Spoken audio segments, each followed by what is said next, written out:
TV रख के पास पागल हुई सास।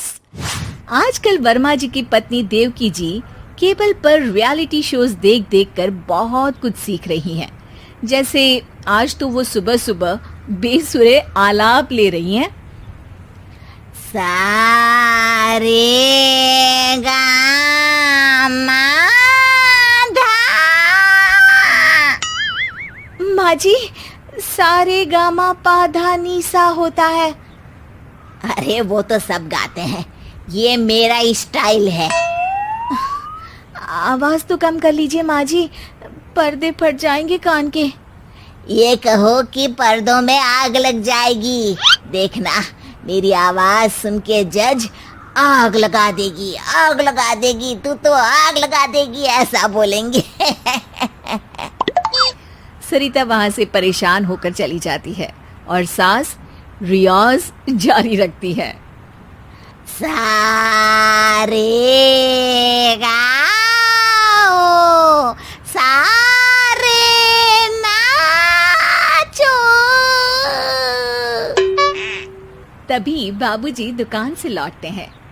अरे देवकी, क्यों तानसेन बनी हुई है? कान से खून निकालोगी क्या? अरे क्या हुआ, रियाज तो करने दो मुझे। इसको रियाज बोलते हैं? ऐसा लग रहा है जैसे घोड़े हिना रहा है। घोड़े पे बैठ के ही बम्बई जाऊंगी मैं तो, जब जज साहब कहेंगे कि देवकी तुम मुंबई आ रही हो। जज साहब, वो अदालत वाले? अरे नहीं नहीं, बड़े लोग हैं, आप नहीं जानते हैं। ओ मैं तो छोड़ चली अपना ये देश, बम्बई मुझे प्यारा लगे। गाना गाती हुई देवकी चली जाती है और बाबूजी अपनी सरफिरी पत्नी के इस संगीत प्रेम की चर्चा करने बहू के पास चले जाते हैं। अरे सरिता बेटा, सुनो तो, ये तेरी सास को क्या हुआ है बेटा? सुबह तो अच्छा भला छोड़कर गया था इसे। सिंगर बनेगी अब वो। सिंगिंग रियलिटी शो में जाने की सुबह से तैयारियां चल रही हैं इनकी। हाँ, अब तो कोयल के सुर मेंढक छेड़ेगा। हे भगवान, सद्बुद्धि दो इसे। इधर बाबूजी भगवान को कहते हैं और उधर राधा रानी प्रकट हो जाती है, देवकी की मोहल्ले की सबसे पक्की दोस्त। क्यों री देवकी, काहे इतना गला फाड़ रही है? कोई चीखने चिल्लाने का कंपटीशन है क्या? अरे ये देख, नया सिंगिंग शो, मैं भी गाऊंगी, हिंदुस्तान के दिलों की धड़कन बनूंगी।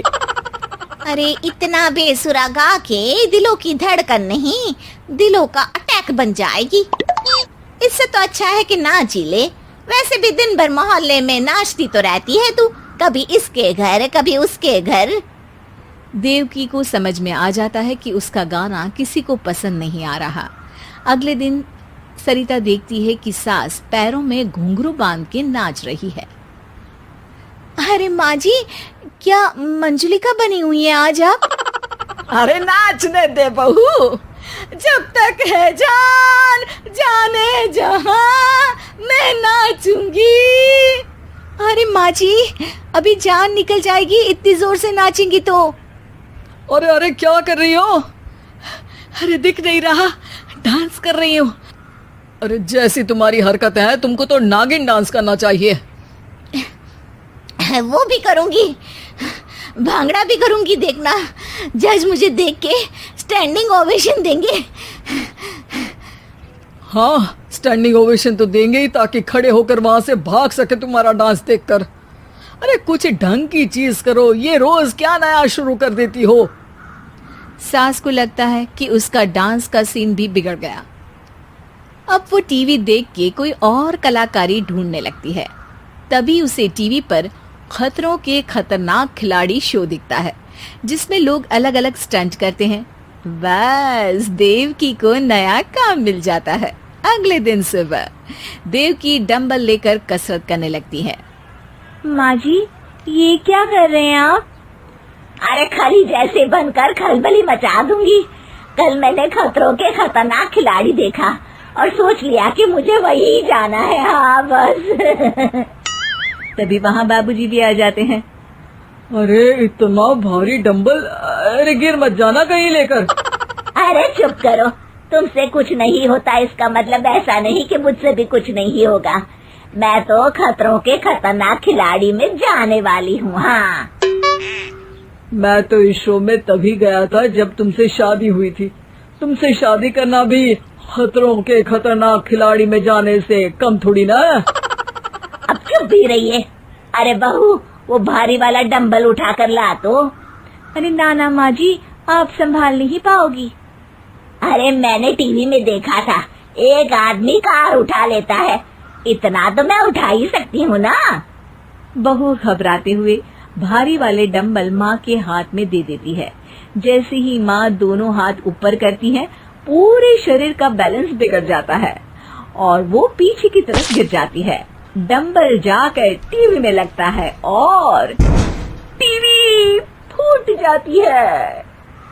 माँ जी, उठिए माँ जी। बाबूजी बहुत तेज हंसने लगते हैं। बाबा बाबा, टीवी और बीवी दो टेंशन थे मेरे, आज एक कम हो ही गया।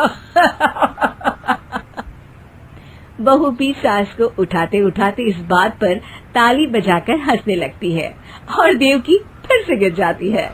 और इस बार देवकी भी अपनी बेवकूफी पे हंसी रोक नहीं पाती।